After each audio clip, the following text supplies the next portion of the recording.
आता तुमची ही पपईची बाग आहे. हो. कोणती व्हेरायटी आहे सर ही? ही 15 नंबर आहे. 15 नंबर. हो. किती दिवस झालेत लावून? 1 जानेवारीला लावणी केली होती. 1 जानेवारी 2026 ला आपण 26 लावलेली आहे. 26 ला. हो. हॅपी न्यू इयरला लावलेली आहे. हो. बरं बरं. तर किती क्षेत्रफळ आहे ते? हे पूर्ण 4 एकर क्षेत्र आहे. 4 एकर क्षेत्र 4 आहे. एकर.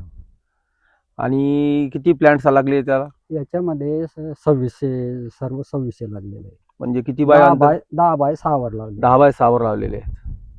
बरं. तर या 4 महिन्यामध्ये काय काय ट्रीटमेंट चालू आहे तुमची? आम्ही फक्त बायोरिच आणि अल्ट्रासी वरून फवारायचंही आणि खालून द्यायचंही. फक्त बायोरिच आणि अल्ट्रासी याच्याशिवाय अजून काही दिलेलं नाही.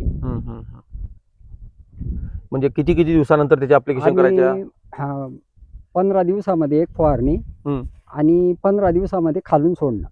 बरं. हो. म्हणजे 15 दिवसांनी तुम्ही खालून आणि वरून? खालून बी सोडायचं आणि वरून फवारा मारायचा. बरोबर. फक्त या 1 महिन्यापासून आता फवारा मारणं पण खालून सोडणं चालू आहे. बरोबर. बघा, जर आज आपण समजा 5 जून आहेत आज. हो हो. आणि 5 जून मध्ये विदर्भातलं टेम्परेचर, हो. आपल्या जळगाव मधलं टेम्परेचर बरं. जवळपास 40 ते 45 डिग्रीच्या दरम्यान आहेत. बरोबर की नाही? आणि ह्या तापमानामध्येही आपल्याला एवढे सुंदर रिझल्ट मिळालेले आहे. तशी बाग आपण बघू शकतो, हिरवीगार अशी बाग आहे. बरोबर ना? बरोबर.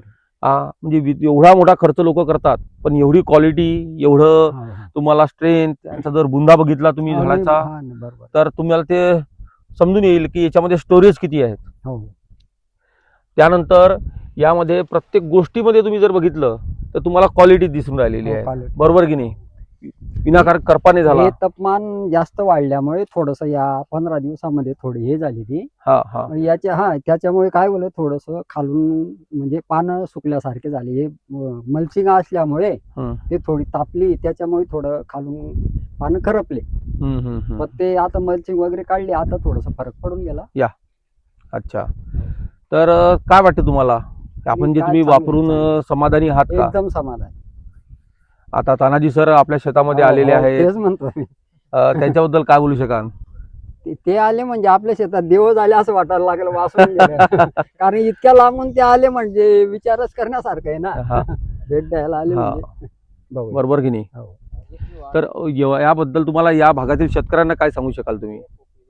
आता अनुभव म्हणून लोकांनी त्याचा म्हणजे थोडाफार तरी अनुभव म्हणून थोडं थोडं करायला पाहिजे. म्हणजे मग ते तेव्हा त्यांना अनुभव येईल, तेव्हा त्याचं समजेल. कारण रासायनिकचे भाव इतके वाढलेले आहे, त्याच्यामुळे रासायनिक करायलाही आणि त्याच्यापासून थोडस त्रास बी होतोय. बरोबर की नाही? हे कसं आहे, जैविकमुळे थोडस चांगलं आहे आणि फरक चांगला वाटतोय. म्हणजे आता बघा, जमिनीमध्ये काय फरक पडला तुमच्या? जमीन तर एकदम नरम झालेली आहे. नाही तर पहिले एकदम असं बोट टुचत नव्हतं, आता जमीन एकदम नरम झालेली. बघू शकता तुम्ही इथे की जिथे ड्रीप आहे तिथे तर आपलं बोट साधं एवढं बोट जात आहे. बघा आपण, आणि ह्या तुम्ही व्हाईट सुलभोगच्या मुळ्या बघा. हो ना. बघा, आपण जर व्हाईट रूट बघितल्या तर चांगल्या पद्धतीनं इथं डेव्हलप झालेले आहेत. बरोबर की नाही? जमीन नरम आली, भुसभुशीत झाली आहे. तुम्ही बघू शकता. असं तापमान वाढीमुळे थोडस हे झालं, तापमान थोडस कमी झालं तर बघा, ओली माती जरी घेतली आपण तरी ती भुसभुशीत आहे, भुसभुशीत झाली. बरोबर की नाही? एवढे छान तुम्हाला रिझल्ट मिळाले सर. तर तुम्ही या गोष्टीमध्ये जर आपण रासायनिक शेती केली असती तर किती खर्च केला असता? खर्च तर 3-4 पटला जास्त झाला असता. कमीत कमी आतापर्यंत 50,000 रुपये खर्च झाला असता, मटेरियल, पावडरी वगैरे सर्व. बरोबर. आतापर्यंत माझं समजा काहीतरी 15,000 रुपये खर्च आलेला आहे मला. फक्त 15,000? 16,000 रुपये बस. आणि या तुलनेत जर आपण रासायनिक केलं असतं तर किती म्हटलं? 50,000 रुपये आले असता. आणि याच पद्धतीने जर आपण गेलोय तर तुम्हाला काय वाटते, किती उत्पन्न होऊ शकते? उत्पन्न होईल ना, चांगलं होईल असं वाटतंय. आता तुम्ही किती वर्षापासून करताय हे पपई लागवड? पपई तर पुष्कळ वर्षापासून करतोय मी. जवळजवळ पहिले 5-6 बाग काढलेले आहेत. अच्छा. पण रासायनिकच करत होतो आतापर्यंत. हे पहिलंच वर्ष आहे की हे करायला लागलं. अच्छा. आणि तो अनुभव आणि या अनुभवामध्ये काय वाटतं तुम्हाला? अनुभवचं तर काही म्हणजे असं काही फरक वाटत जेव्हा नाही. तुम्ही रासायनिक मध्ये करायचे हो हो आणि आता तुम्ही जैविक करत आहे, हा त्याच्यामध्ये काही तुम्हाला क्वालिटीमध्ये, जमिनीमध्ये हा जमिनीचा हे सुधारलेलं आहे. जमीन नरम झालेली आहे, त्याच्यामुळे मुळ्या वगैरे चांगल्या आणि खोड चांगलं पोचलंय.